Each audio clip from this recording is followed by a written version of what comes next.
New York never slept, but inside the Carter penthouse, fear stayed wide awake.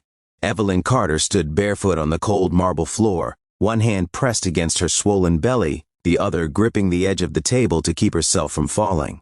She was 7 months pregnant, bruised, exhausted, and silently begging her unborn child to stay strong. Behind her, a glass shattered. "Look at you," a voice sneered, "always acting like a victim." That voice did not belong to her husband. It belonged to Margaret Carter, Ryan's mother, cold, proud, poisonous. Margaret adjusted her expensive shawl and looked at Evelyn with disgust. "I warned my son not to marry a girl with no status, no family, no background." Evelyn whispered, "Please, I'm pregnant." Margaret smiled, a smile without mercy. "Then you should have behaved better." Ryan Carter was a celebrated millionaire. Magazines called him a visionary. Employees called him a leader. Investors called him golden. At home, he was something else. When Ryan walked in that night, his eyes were already burning with rage. "You called your father again, didn't you?" he shouted. Evelyn shook her head, terrified. "No, I swear." The slap came fast, then another, then another. She fell. Ryan didn't stop.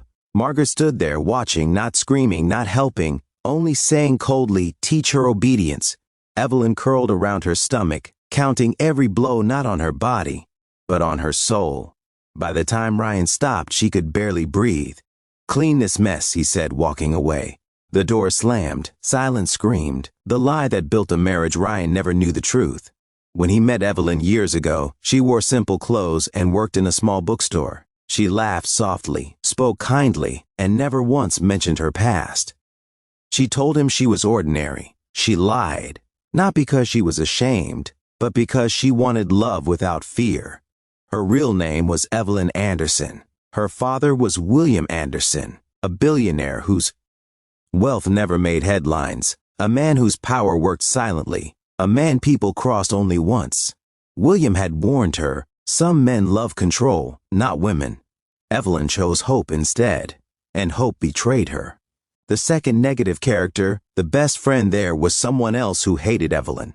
Sophie Lane, Ryan's best friend, beautiful, ambitious, jealous. Sophie had loved Ryan long before Evelyn entered his life. She smiled at Evelyn, hugged her pretended kindness, while slowly poisoning Ryan's mind. "She's using you," Sophie would whisper. "She trapped you with a baby. She's pretending to be weak." That night, it was Sophie who sent Ryan a fake message from Evelyn's phone. A message that looked like a complaint to her father. And Ryan exploded. The call that shook the world. Bleeding, shaking, barely conscious, Evelyn crawled toward her phone. One contact remained untouched for years. Dad, her fingers trembled. "Daddy," she whispered when the call connected. "I don't think I can protect your grandchild alone anymore." William Anderson closed his eyes. The room around him went silent. "Send me the address," he said calmly. That calm was terrifying.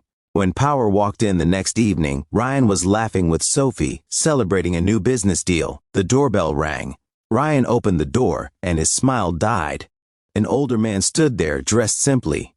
Behind him, security, lawyers, doctors, police.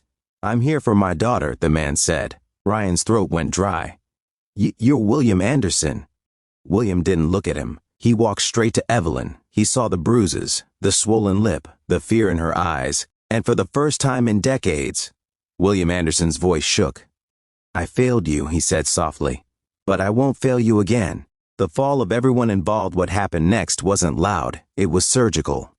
Ryan's accounts were frozen. Margaret's charity was exposed as fraud. Sophie's fake messages were traced. Doctors testified.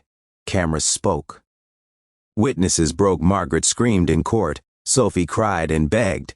Ryan collapsed. Evelyn stood silent. The judge's voice echoed, "Guilty." Ryan was sentenced. Margaret lost everything. Sophie was arrested for manipulation and evidence tampering. As Ryan was taken away, he looked at Evelyn. "Please, forgive me." Evelyn placed her hand on her belly. "No," she said quietly. "My child deserves a better example." Months later, Evelyn gave birth to a baby girl. She named her Hope. William held his granddaughter and whispered, "She will never learn fear from love." Evelyn looked out at the ocean from her father's estate and finally felt something she hadn't felt in years. Freedom. Ending line. Ryan thought money made him powerful. Margaret thought cruelty was strength. Sophie thought manipulation was love. They were all wrong, because real power arrives quietly and leaves truth behind.